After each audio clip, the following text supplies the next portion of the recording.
Donc 1 Pierre 5, versets 10 et 11, je vous invite à relire avec moi ces deux versets. Le Dieu de toute grâce vous a appelé en Jésus-Christ à sa gloire éternelle. On avait vu la dernière fois de cette grâce de Dieu, on avait essayé de lister la grâce de Dieu. C'est compliqué de lister toute la grâce de Dieu parce que la grâce de Dieu, elle est multiple, elle est diverse, elle est à la fois grande et à la fois nombreuse. Et alors on avait essayé de voir ce que Dieu nous donne, tout ce qui provient de Dieu, tout ce qui est donné sans mérite ou droit de notre part, ce qui est donné de manière entière à chacun sans restriction de la part de Dieu. On avait parlé de la vie qu'il nous donne, de la création dans laquelle on est, de tous les bienfaits, toute la subsistance, toute la providence du Seigneur, tous les cadeaux qu'on reçoit de Dieu, parfois même sans nous en apercevoir. On avait parlé des soins de Dieu, de la fidélité de Dieu. Ça fait long, juste la liste là, à énumérer. Et bien sûr, la liste n'est pas terminée. Et on avait parlé de ça, on s'était encouragé dans la grâce de Dieu, le Dieu de toute grâce. Et on avait vu que le plus grand cadeau qu'il nous avait donné, c'était Jésus. Il a donné son fils Jésus. Et Dieu nous a donné Jésus et Jésus nous a donné sa vie. Et donc, on a vu également que Dieu nous avait envoyé son esprit et qu'il nous avait placé dans sa famille, la famille de la foi, l'Église. Et maintenant, on va on va continuer ce thème de la grâce et on va s'attacher à cette grâce. On regarde la grâce de Dieu, mais la grâce de Dieu, en fait, elle a un effet sur nous. Et le Seigneur, en fait, nous invite pas simplement à regarder la grâce, mais à vivre dans la grâce. Et alors, c'est peut-être facile à dire, surtout quand on vit des difficultés, mais vous allez voir que les difficultés sont liées même à vivre dans la grâce. On va le voir. Regardez, je continue le verset 10. « Après que vous aurez souffert un peu de temps, il vous rétablira lui-même, vous affermira, vous fortifiera, vous rendra inébranlable à lui, soit la gloire et la puissance au siècle des siècles. Amen. » Et on regarde à la fois l'apôtre Pierre, il parle du Dieu de toute grâce, et à la fois, juste après, il dit « après que vous aurez souffert ». C'est étonnant. On parle de l'amour, de tout ce que Dieu nous donne gratuitement. On aime les subventions de l'État et on aime moins quand il faut payer les impôts. C'est un petit peu ça, et à la fois, on reçoit énormément, et à la fois, en fait, il y a aussi quelque chose à vivre de difficile. Et les deux cohabitent. Il y a une combinaison entre la grâce et la souffrance. Un pasteur de Calvary Chapel témoignait, donc c'était dans l'église du pasteur Chuck Smith, et il disait simplement, l'église n'était pas extraordinaire, mais il y avait une grâce incroyable dedans. Ce gars était brisé, le Seigneur l'appelait, il est allé dans cette église, comme quand vous regardez sur Internet, je cherche une église évangélique, une église protestante, il y va. Il disait, mais il y avait une grâce, une atmosphère de grâce qui était incroyable. Oui, l'enseignement était bon, oui, la louange était bonne, oui, d'accord. Dans d'autres églises également, et puis que le Seigneur soit béni. Mais il y avait une atmosphère particulière, c'est une atmosphère de grâce. Et il raconte des faits très simples qui ne sont pas du tout extraordinaires. Un frère, juste qui lui met la main sur l'épaule. La manière, en fait, dont il s'est senti accueilli a fait que, en fait, ça a fait fondre toutes les résistances qu'il avait envers Dieu, petit à petit. Et ça l'a vraiment ouvert au Seigneur et il s'est vu transformer petit à petit. Et en fait, il a expérimenté que la grâce de Dieu est puissante. Elle a un effet transformateur dans la vie. L'amour de Dieu. Et c'était joli parce que quand on parle normalement d'une église, on va parler souvent des fois performance, de vision, des programmes, de tout ce qu'on a mis en place. Et lui, il parlait juste de l'atmosphère de cette église et qui, en fait, qui attirait les gens. Et les gens, petit à petit, en fait, finalement, grandissaient dans le Seigneur. Et donc, la grâce, elle a en elle-même une puissance transformatrice. La grâce de Dieu. Et donc, ce n'est pas juste une grâce que l'on voit, c'est une grâce qu'on veut goûter, qu'on veut ingérer. Et le fait de goûter, d'ingérer, c'est un thème dans la parole de Dieu. Celui qui mange ma chair, qui boit mon sang, dit le Seigneur. C'est-à-dire ingérer même qui est Jésus, la personne même de Jésus. Dans le psaume que l'on a lu dimanche dernier, voyez, goûtez combien le Seigneur est bon. C'est voir peut-être, mais c'est aussi goûter. Ou alors encore les disciples qui disaient à celui qui cherchait le Messie, il disait simplement « Viens et vois, viens dans l'atmosphère de Jésus et vois ce qui se passe. » Alors la grâce, et on va prendre plusieurs exemples de cette grâce incroyable, et je vous invite à prendre dans l'évangile de Jean au chapitre 20, On va voir plusieurs caractéristiques de la grâce transformatrice de Dieu, qu'on n'a pas simplement envie de voir ou de connaître, mais qu'on a envie d'expérimenter, qu'on a envie de goûter. On a envie même de baigner dans la grâce. Comme un bon bain chaud, là il fait froid, imaginez un bain chaud, on a envie que cette grâce, ça soit ce bain-là. Jean chapitre 20, verset 19.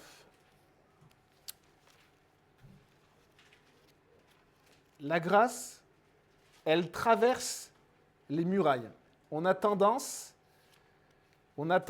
nous, à s'enfermer et à se replier sur nous-mêmes. C'est d'ailleurs une des causes à laquelle les gens restent chez eux et ne vont pas à l'église, les croyants, je parle, c'est qu'on se replie sur nous et qu'on ferme les portes.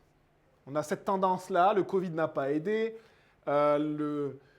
les difficultés dans les familles, les ruptures des relations dans les familles n'ont pas aidé non plus. Et donc, du coup, on se replie sur nous-mêmes et on ferme les portes à clé. Eh bien, dans Jean chapitre 20, verset 19, c'est le cas. On est après la crucifixion et les disciples ont peur. 20, verset 19, je lis. Le soir de ce même dimanche, et donc on se souvient que de ce week-end-là, le vendredi avant, Jésus a été crucifié. Les portes de la maison où les disciples se trouvaient rassemblés étaient fermées car ils avaient peur des chefs juifs. Et donc on a des croyants qui ont peur, qui sont abattus aussi et qui se replient sur eux-mêmes. Ils s'enferment dans une pièce. Ils ne veulent pas que d'autres personnes les voient, ils ne veulent pas qu'on vienne les chercher, qu'on les voie. Ils veulent rester entre eux, ils se replient sur eux-mêmes. Et ils voient l'extérieur comme un danger. Ils voient l'extérieur comme un danger, ils voient les Juifs comme un danger, ils voient les Romains comme un danger. Leur maître a été crucifié, peut-être que eux, ce sont les suivants. Et par aussi leur péché, leur souffrance, leur déception, leur frustration, l'effet est que, eh bien, il y a de la peur, il y a de la crainte, il y a un repli. Ils ont peut-être peur d'être battus ou fouettés, mis à mort comme Jésus l'a été. Et du coup, comment passer cette muraille? Comment passer en fait ces murs et ces portes qui sont fermées à clé? Eh bien, regardez ce qui se passe juste après. Jésus vint, se présenta au milieu d'eux. Jésus n'a pas ouvert la porte. Il a traversé la porte fermée ou le mur et simplement, il est venu au milieu d'eux. Et il leur dit que la paix soit avec vous. Après avoir dit cela, il leur montra ses mains et son côté, c'est-à-dire la manière dont il a souffert pour eux. Les disciples furent remplis de joie en voyant le Seigneur. Et Jésus leur dit de nouveau que la paix soit avec vous. Tout comme le Père m'a envoyé, moi aussi je vous envoie. Après ces paroles, il souffla sur eux et leur dit « Recevez le Saint-Esprit ». Alors que se passe-t-il? Que se passe-t-il? Il se passe que celui qui a tout donné pour les autres, qui a donné sa vie sur la croix, qui a accepté de souffrir pour eux, lui, il traverse les murs et les portes fermées à clé. Jésus, qui a donné sa vie pour ses frères et sœurs, traverse les murs. Et je crois vraiment que c'est un enseignement aussi au sujet de la grâce du Seigneur. La première chose qu'il leur montre, ce sont ses mains percées et son côté qui a été percé par la lance. Et donc celui qui a tout donné a la capacité même de traverser les portes fermées à clé. La grâce de Jésus, elle traverse les murs. Et après, ce qui est très beau, c'est que du coup, ils sont encouragés. Et après, il leur rappelle leur rôle. Et regardez ce qu'il leur dit. En fait, eux, ils sont recroquevillés, ils sont repliés sur eux. Et Jésus leur dit, voici comme le Père m'a envoyé, moi aussi je vous envoie. La grâce, elle permet aussi d'ouvrir les portes. Et au lieu de se replier sur nous, eh bien d'aller voir à l'extérieur ce que le Seigneur veut, là où il veut nous amener. Et ensuite, ce qui est beau également, c'est qu'il leur rappelle également qu'il leur donne son esprit. Il souffle en eux, il leur dit « Je vous donne mon esprit » pour justement pouvoir faire ceci, ouvrir les portes et aller de l'avant. Et on a ce bel exemple de cette grâce de Jésus, et c'est une grâce sacrificielle. Jésus s'est sacrifié pour ses disciples et il montre aux autres qu'il s'est sacrifié. Et il donne sans retour. Un deuxième point, donc la grâce, elle traverse les murailles. Et parfois, les amis, il y a des personnes qui sont complètement fermées, complètement recroquevillées sur elles. On pourrait se dire, mais comment on peut les atteindre? Et je crois qu'il n'y a pas d'autre réponse que la grâce, l'amour. L'amour traverse les murs. Hein? Jean chapitre 8, verset 1, la grâce, elle va aussi dissiper une autre atmosphère que l'atmosphère de Jésus, c'est dissiper l'atmosphère de jugement. Et la grâce, elle va accueillir le pécheur tel qu'il est. Jean chapitre 8, verset 1, on peut le lire ensemble. Jésus se rendit au mont des Oliviers, mais dès le matin, il revint dans le temple et tout le peuple s'approcha de lui. Il s'assit et se mit à les enseigner. Verset 3, alors les spécialistes de la loi et les pharisiens amenèrent une femme, surprise en train de commettre un adultère. Ils la placèrent au milieu de la foule et ils dirent à Jésus, Maître, cette femme a été surprise en flagrant délit d'adultère. Moïse, dans la loi, nous a ordonné de lapider de telles femmes. Et toi, que dis-tu ? Il disait cela pour lui tendre un piège afin de pouvoir l'accuser. Mais Jésus se baissa et se mit à écrire avec le doigt sur le sol. Comme il continuait à l'interroger, il se redressa et leur dit que celui d'entre vous qui est sans péché jette le premier la pierre contre elle. Puis il se baissa de nouveau et se remit à écrire sur le sol. Quand ils entendirent cela, accusés par leur conscience, ils se retirèrent un, à commencer par les plus âgés et jusqu'au dernier. Jésus resta seul avec la femme qui était au milieu. Alors il se redressa et ne voyant plus qu'elle, il lui dit « Femme, où sont ceux qui t'accusaient ? Personne ne t'a donc condamné ?» Elle répondit « Personne, Seigneur. » Jésus lui dit « Moi non plus, je ne te condamne pas. Vas-y et désormais, ne pêche plus. » Et donc on voit en fait la grâce de Jésus qui finalement éloigne la condamnation et le jugement. Ça, c'est quelque chose qui est très attaché à mon cœur, au cœur de chacun.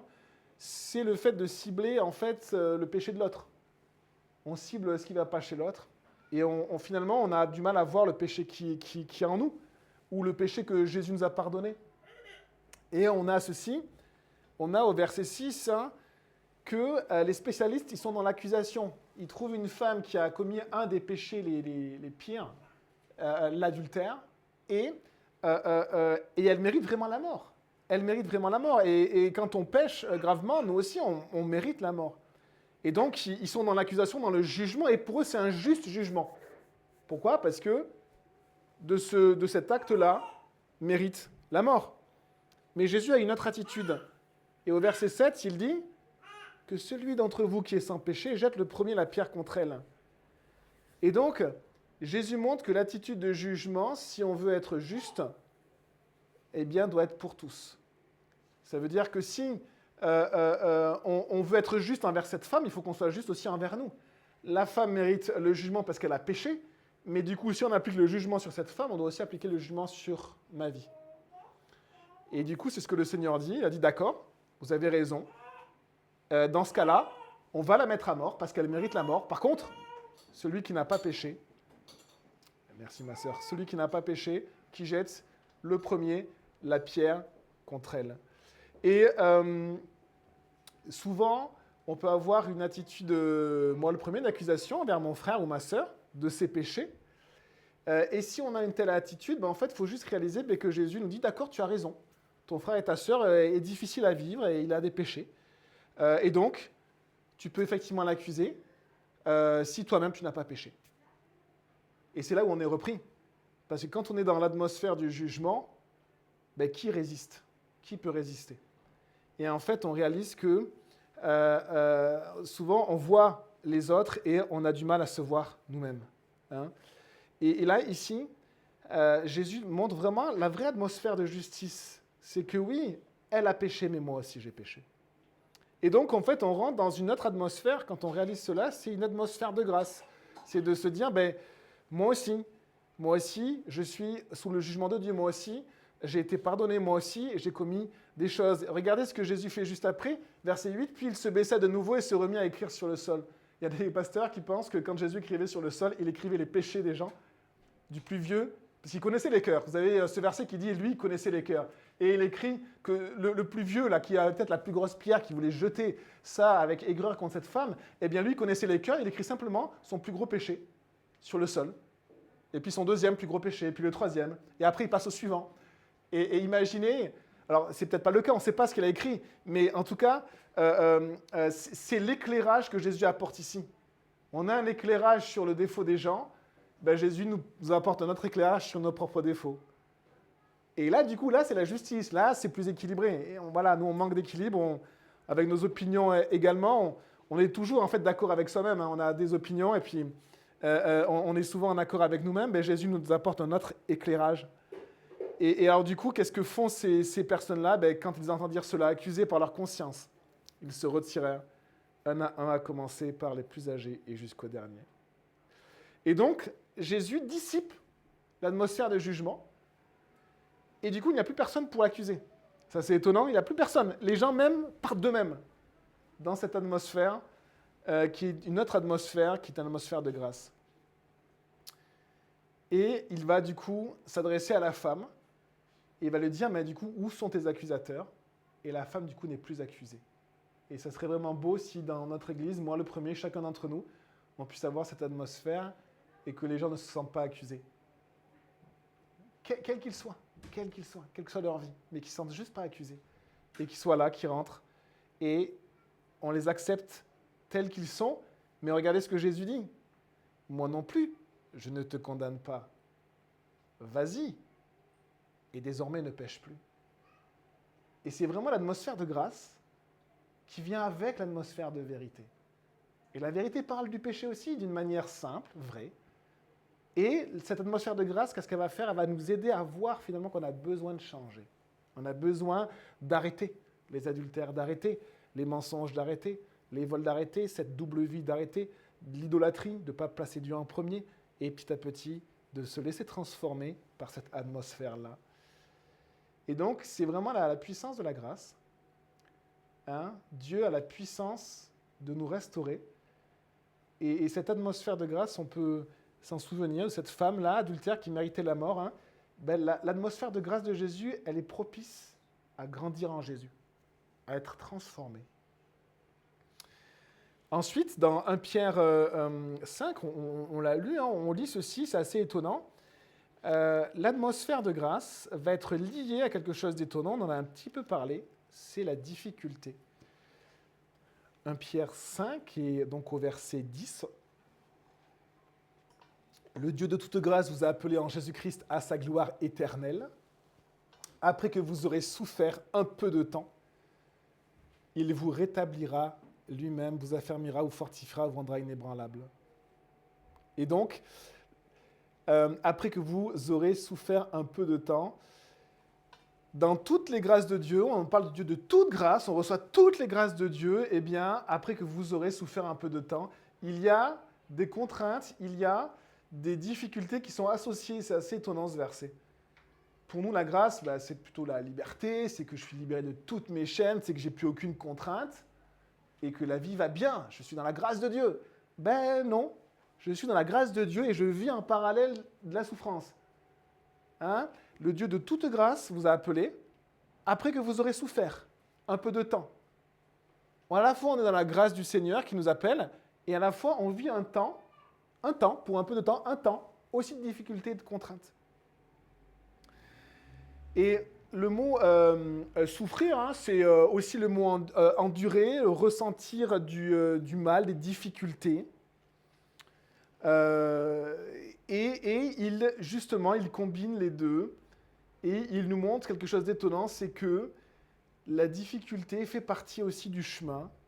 Et sur le chemin de la grâce de Dieu, il y a aussi des difficultés, elles s'entremêlent. On a un assemblage des deux, grâce et difficulté. Et l'assemblage des deux, regardez ce qu'elle produit. L'assemblage de la grâce de Dieu et de la difficulté, il vous rétablira, affermira, fortifiera, rendra inébranlable. Et ça veut dire que la grâce de Dieu, avec les difficultés, va nous faire grandir. On a un exemple très étonnant, c'est l'exemple de Paul, cette parole de Dieu qui va lui dire « Ma grâce te suffit ». Exactement dans cette même situation. Prenez avec moi 2 Corinthiens, chapitre 12, s'il vous plaît.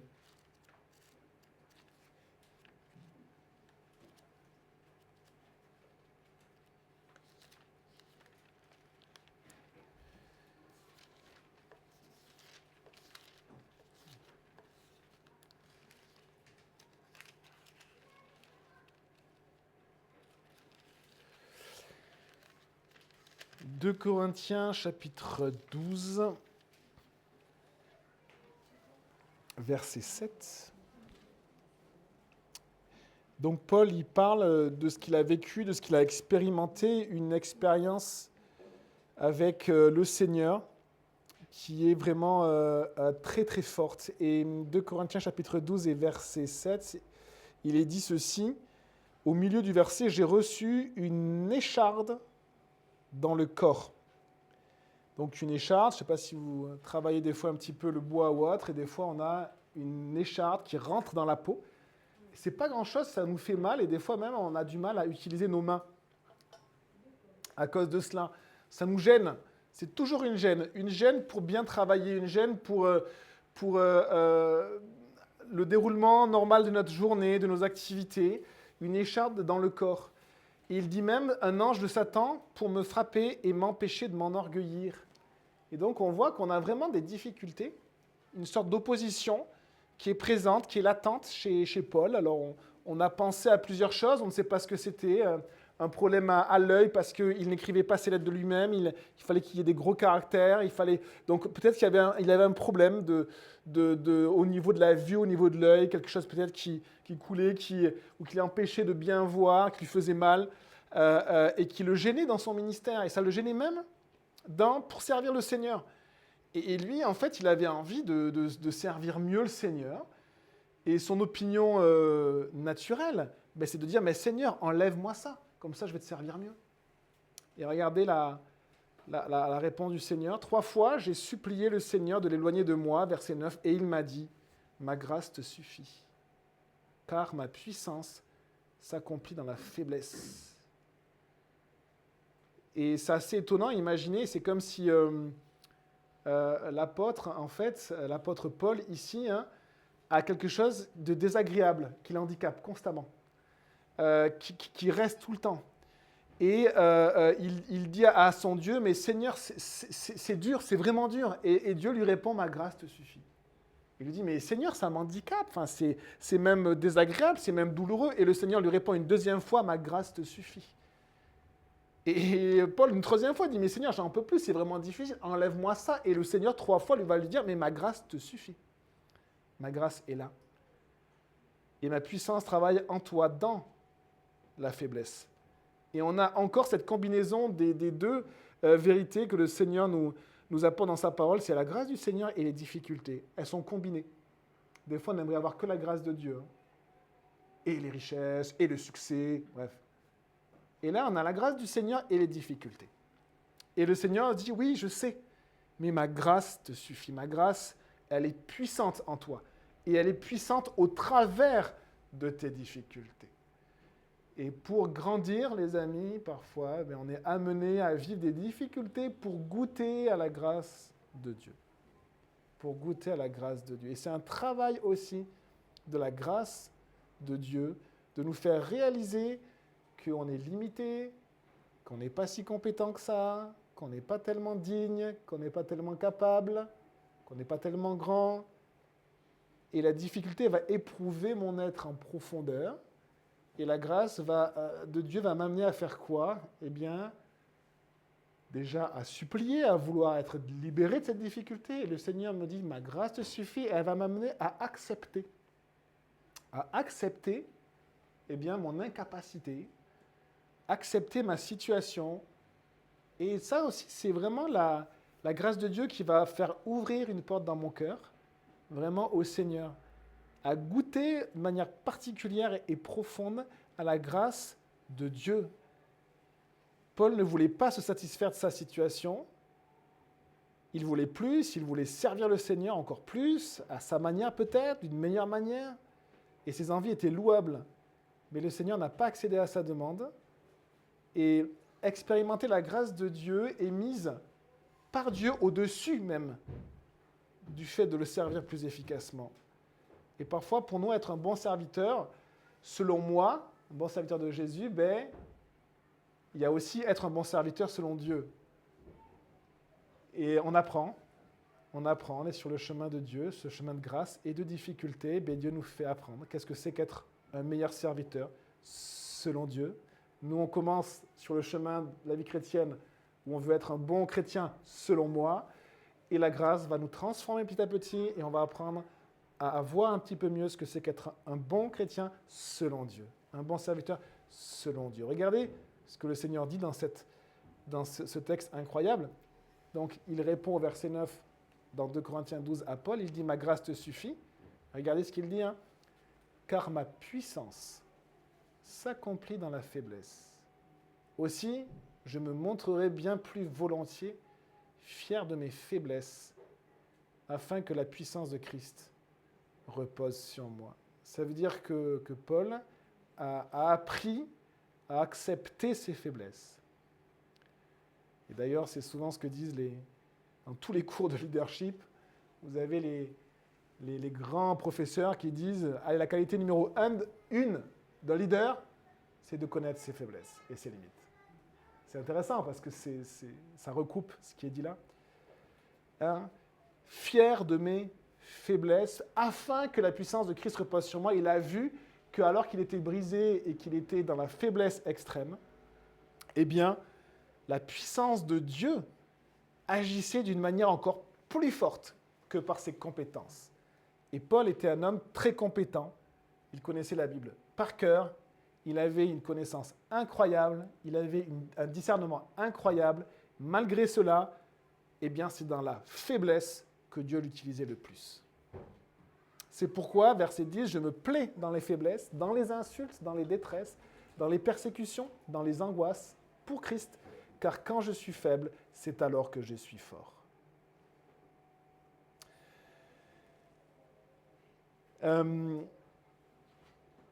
La difficulté, donc, fait partie du chemin pour expérimenter la grâce de Dieu dans ma vie. Et regardez un petit peu les fruits de cet assemblage étonnant entre la grâce de Dieu et mes difficultés. On va le voir ensemble, on reprend notre texte de Pierre 5, et ce texte qui nous parle de la grâce de Dieu va nous citer 4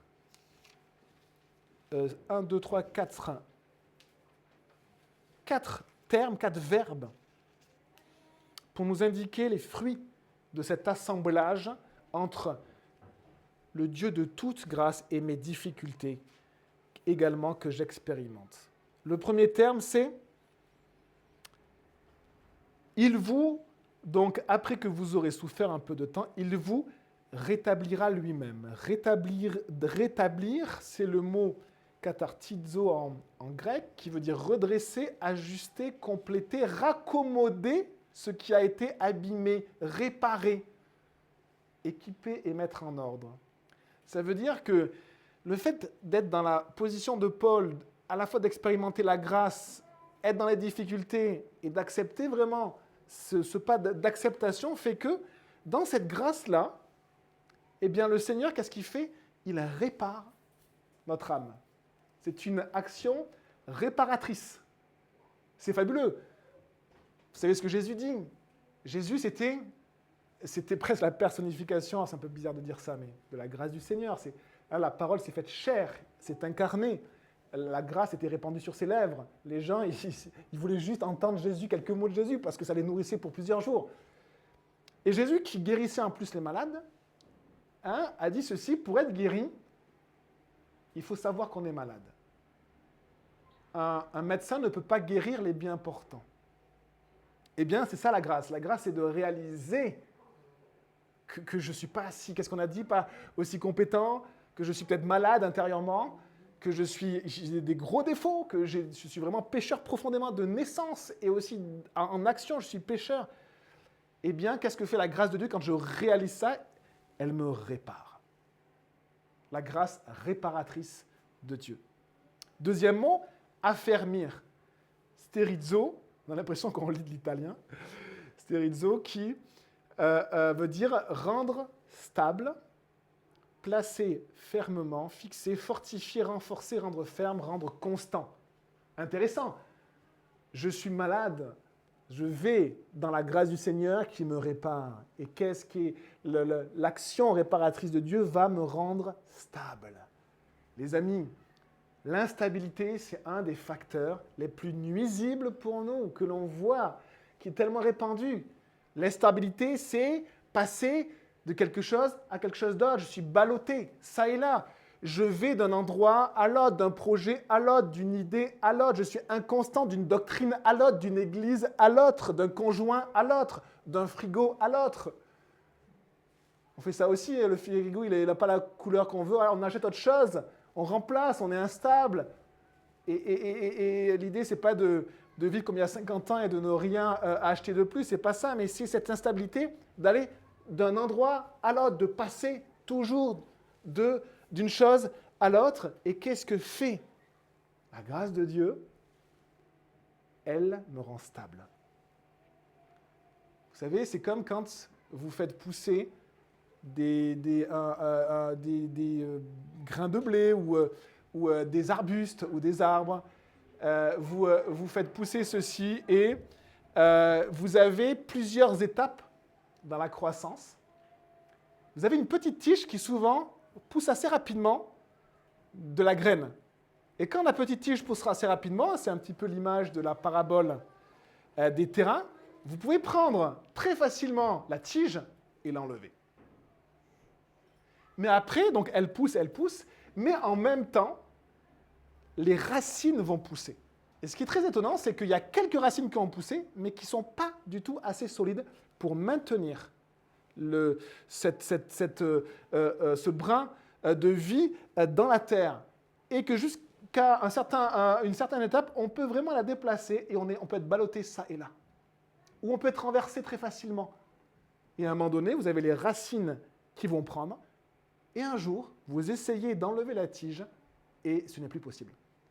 Parce qu'il y a des racines. Et c'est ce terme-là, rendre stable. La parole de Dieu nous parle d'être enraciné dans l'amour de Jésus. C'est la grâce. Ça m'enracine et je deviens solide.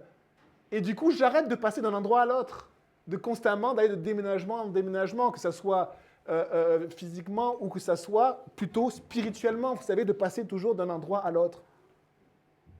Je pose mes valises, je m'enracine. Stérizo, rendre stable, placer fermement, je m'installe pour grandir, mes racines poussent. Regardez le troisième mot. Vous avez vu cet enchaînement qui est vraiment beau, hein? Redresser, réparer, ensuite rendre stable, affermir, et ensuite il vous fortifiera, fortifier. Sténo, rendre fort, fortifier, c'est pour parler de l'âme.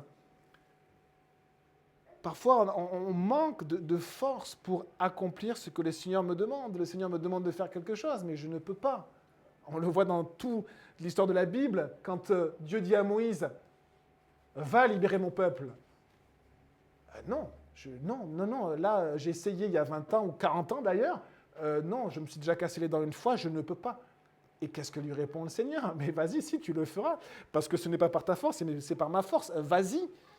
Eh bien, c'est cette force-là, c'est la force de l'âme. La force, c'est-à-dire, le Seigneur, qu'est-ce qu'il a fait quand il est venu dans la pièce fermée à clé des disciples qui avaient peur? Il a soufflé sur eux, il leur a dit, je vous donne mon Esprit Saint. Et le Saint-Esprit nous équipe. Et dans ce processus, dans la grâce, à un moment donné, on va réaliser qu'on a besoin d'être équipé, fortifié. Le Seigneur me demande de servir, mais comment faire avec mes forces? Par le Saint-Esprit. Il vous fortifiera. Je vais apprendre à dépendre du Saint-Esprit. Je vais apprendre vraiment à juste être baptisé de lui et juste à réaliser que c'est par ses forces. Il m'équipe. Et le dernier terme, il vous rendra inébranlable. Inébranlable. Vous avez vu cet enchaînement de termes qui va de plus en plus, qui est un processus de croissance de plus en plus fort du Seigneur dans nos vies. Ça commence par la réparation, après c'est être affermi, puis après être fortifié, et après même être inébranlable. C'est le terme témélio qui veut dire poser le fondement, fonder, rendre stable, établir. Et on va le voir dans Luc 6, verset 48. Ce terme-là, il est cité. D'ailleurs, c'est une image qu'on avait donnée dimanche dernier, ou il y a 2 dimanches, je ne sais plus.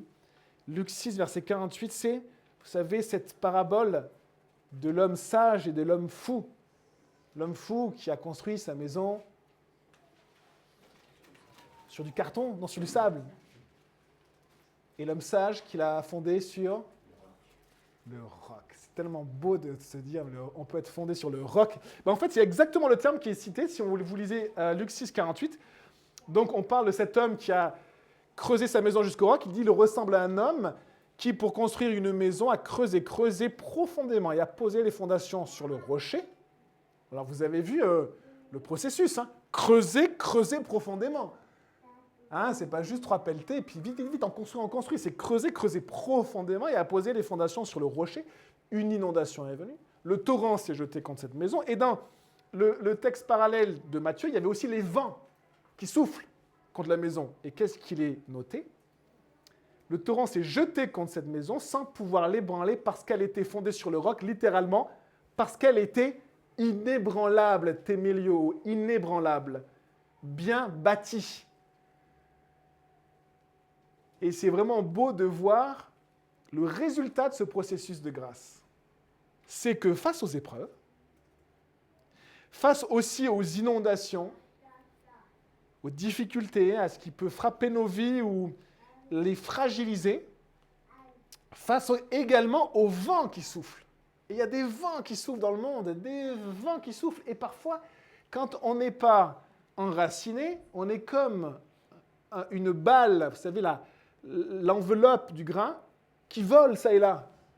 C'est d'ailleurs comme ça. En Afrique, j'ai vu les femmes qui, justement, enlevaient les balles des grains de blé. Simplement, vous prenez un seau de grains et vous le versez à terre et le vent chasse les balles. Et c'est le vent qui chasse la balle. Il ne reste que le grain. Mais la balle, elle vole ça et là, partout. Et les Juifs avaient d'ailleurs des techniques similaires pour enlever cette balle-là et l'écraser. Après, ils laissaient le vent les emporter. Eh bien, il y a beaucoup de vents qui soufflent dans le monde et dans l'Église, les amis. Des vents de plein de choses. D'opinion, de modernité, des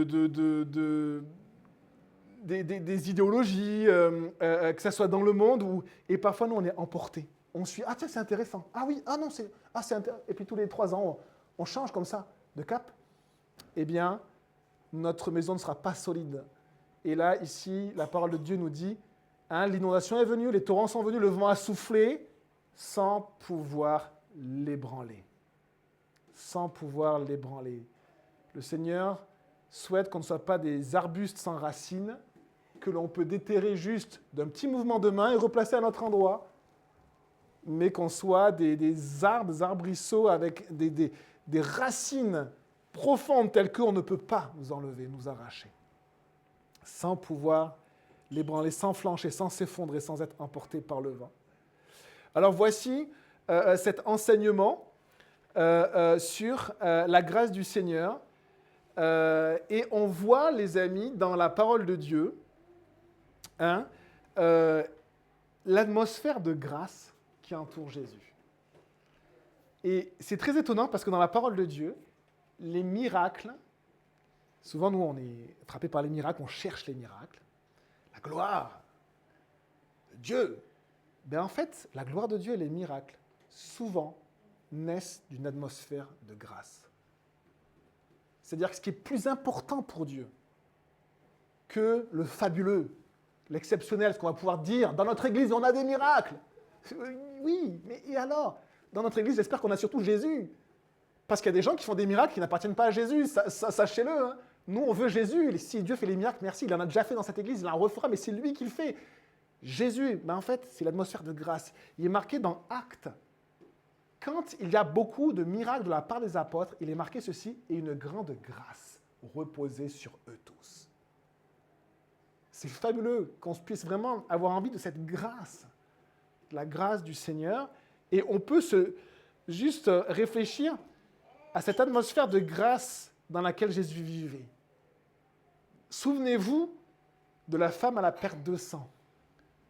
La grâce du Seigneur qui s'arrête sur son chemin. Il a touché, donc normalement Jésus est impur, mais personne ne peut rendre impur Jésus. C'est plutôt Jésus qui purifie. Souvenez-vous de Zachée. Zachée, cet homme qui était insupportable, qui volait. La grâce du Seigneur, la grâce de Jésus lui dit « Je veux venir habiter dans ta maison ». La grâce par rapport même aux disciples que Jésus a appelés. Jésus a appelé un collecteur d'impôts. Un collecteur d'impôts, c'est, vous savez, autant des Allemands, autant nazis, c'est ce qu'on appelait un collaborateur. Jésus appelait un collaborateur. La grâce de Dieu incroyable. On pense à l'homme paralytique. Hein, ils détruisent même un plafond. Et le Seigneur ne leur dit pas, mais qu'est-ce que vous avez fait, bande d'idiots? Il dit, tes péchés te sont pardonnés. Avant les miracles, tes péchés te sont pardonnés. Et après, le Seigneur lui fait grâce. Des fois, on a la grâce de miracle, des fois, on n'a pas la grâce de miracle, les amis. Mais que son nom soit loué, tes péchés te sont pardonnés. Souvenez-vous de la femme syrophénicienne qui n'avait droit à rien. Le Seigneur va tester sa foi. Et elle va même dire, même les petits chiens mangent les miettes sous la table. Elle va réaliser ce qu'elle est, elle. Et le Seigneur va lui faire expérimenter sa grâce. L'enfant de Jairus, le centenier romain. Et on voit vraiment tout cela, cette grâce du Seigneur. Et peut-être qu'on peut simplement finir avec un autre texte qui nous parle aussi de la grâce du Seigneur. Après, on priera. Dans Jean, chapitre de mémoire 4, la femme au puits de Sichar. On va juste passer au travers de ce texte-là et après on priera.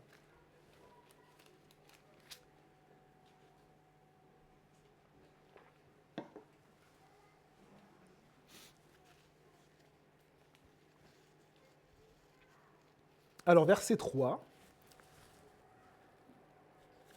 Donc, Jean, chapitre 4, verset 3. Alors, Jésus quitta la Judée et retourna en Galilée. Comme il devait traverser la Samarie, il arriva dans une ville de Samarie appelée Sichar, près du champ de Jacob, que Jacob avait donné à son fils Joseph. Les amis, moi, je ne sais pas comment Jésus faisait pour aller rejoindre des gens qui n'étaient pas joignables comme ça. Des gens qui étaient exclus même dans leur péché, dans leur cycle constamment d'incapacité. On a une femme qui est mariée, je crois, 7 à 8 fois, et qui, constamment dans ces cycles-là, elle est même exclue de sa ville un petit peu parce qu'elle s'est divorcée plein de fois. Et donc, personne ne peut la rejoindre, en fait. Elle vit sa vie seule, à l'écart. Et Jésus va réussir à la rejoindre. J'espère que ça nous parle même pour l'Église, pour notre accueil aussi dans l'Église. Et c'est assez étonnant. Et qu'est-ce qu'il fait, en fait? Cette femme-là allait puiser de l'eau là où personne n'allait puiser de l'eau, c'est-à-dire au plus fort de la journée, là où il y a la plus grande chaleur, vers midi, personne n'allait puiser de l'eau à ce moment-là. On puisait de l'eau le matin ou le soir. Et du coup, Jésus va dans la chaleur de midi, et regardez, là se trouvait le puits de Jacob. Jésus, fatigué du voyage, était assis au bord du puits, c'était environ midi. Verset 7, une femme de Samarie vint puiser de l'eau. Alors, ce n'est pas un hasard. On a l'impression que le texte nous dit, mais voilà, il y a une femme qui vient. Jésus est allé à ce puits-là, volontairement, pour aller rejoindre une personne. Jésus lui dit, donne-moi à boire. En effet, ses disciples étaient allés à la ville pour acheter de quoi manger. La femme samaritaine lui dit, comment, toi qui es juif, tu me demandes à boire à moi qui suis une femme samaritaine? En fait, les Samaritains étaient impurs pour les Juifs. Et les amis, il y a beaucoup de gens autour de nous, dans nos têtes, nous les considérons comme impurs. Et Jésus ne faisait pas ça. Parce que Jésus, lui, et les Juifs depuis qu'ils étaient tout jeunes, ils étaient formatés dans l'idée que si vous touchiez la mauvaise chose, la mauvaise personne, vous allez être impur. Mais dans les mêmes textes juifs, il y avait un texte qui disait qu'il y avait certaines choses qui ne pouvaient pas être impures, les sources d'eau et les citernes. Les réserves d'eau ne peuvent pas être impures, même quand on touche l'impureté. Et Jésus est la source des eaux vives. Et Jésus ne peut pas être impur. Et donc, nous, c'est un enseignement pour porter Jésus autour de nous avec la grâce du Seigneur, parce que Jésus rend pur. Et donc, il parle à cette femme qui est normalement impure. Et donc, elle s'étonne, comment toi, qui es juif, tu me demandes à boire, à moi qui suis une femme samaritaine? Les Juifs, en effet, n'ont pas de relation avec les Samaritains. Jésus lui répondit, si tu savais quel est le cadeau de Dieu. On a parlé dimanche dernier des cadeaux de Dieu, de la grâce du Seigneur, le Dieu de toute grâce. Et qui est celui qui te dit, donne-moi à boire? Et là, les amis, voilà notre rôle. Si tu connaissais Dieu, le Dieu de toute grâce, notre rôle, c'est de parler de Dieu. Notre rôle, c'est d'apporter Jésus aux gens autour de nous, de dire, mais si tu connaissais Dieu, il t'aime, il veut te réparer, il veut te guérir, il veut te pardonner, il veut te laver si tu connaissais Jésus. Hein? Et c'est vraiment ce que le Seigneur fait. Hein? Demande-lui à boire à Jésus. Eh bien, et le Seigneur dit, tu lui aurais toi-même demandé à boire et il t'aurait donné de l'eau vive. Seigneur, lui dit la femme, tu n'as rien pour puiser, le puits est profond. D'où aurais-tu donc cette eau vive? Es-tu, toi, plus grand que notre ancêtre Jacob, qui nous a donné ce puits, et qui a bu de son eau lui-même, ses fils et ses troupeaux? Jésus lui répondit, toute personne qui boit de cette eau aura encore soif. En revanche, celui qui boira de l'eau que je lui donnerai n'aura plus jamais soif, et l'eau que je lui donnerai deviendra en lui une source d'eau qui jaillira jusque dans la vie éternelle. Et c'est ce qu'on désire, les amis, c'est que les personnes qui viennent dans l'Église, nos amis également autour de nous, nos voisins, nos familles, puissent expérimenter ça, goûter à l'eau de Jésus et avoir la vie éternelle. Mais on n'a pas la capacité de le faire. Et là, l'enseignement de ce matin, c'est qu'on a juste besoin de vivre dans la grâce du Seigneur pour cela. Et je vous relis simplement le verset d'1 Pierre 5 et après on prie, les amis. Et on va aussi prier le Seigneur pour qu'on puisse être encouragé à vivre dans la grâce. 1 Pierre 5, verset 10. Le Dieu de toute grâce vous a appelé en Jésus-Christ à sa gloire éternelle. Après que vous aurez souffert un peu de temps, il vous rétablira lui-même, vous affermira, vous fortifiera, vous rendra inébranlable. À lui soit la gloire et la puissance au siècle des siècles. Amen. Seigneur, on vient près de toi, on te remercie pour ta grâce. Et on veut te demander, mon Dieu, s'il te plaît, d'être touché par ta grâce, de bénir ton Église, la famille de Jésus, cette petite Église, Seigneur, de la chapelle, avec les autres églises aussi dans cette ville. Et on te demande, Seigneur, de nous aider à te laisser agir dans ta grâce. Et s'il te plaît, fais-nous la grâce d'avoir cette atmosphère dans notre Église qui te laisse agir, qui transforme les vies, qui rejoint les gens, les mêmes les plus fermés, les plus repliés sur eux-mêmes. S'il te plaît, Seigneur, apprends-nous, transforme-nous, Seigneur, par ta grâce. Que ton nom soit béni, Seigneur. Amen.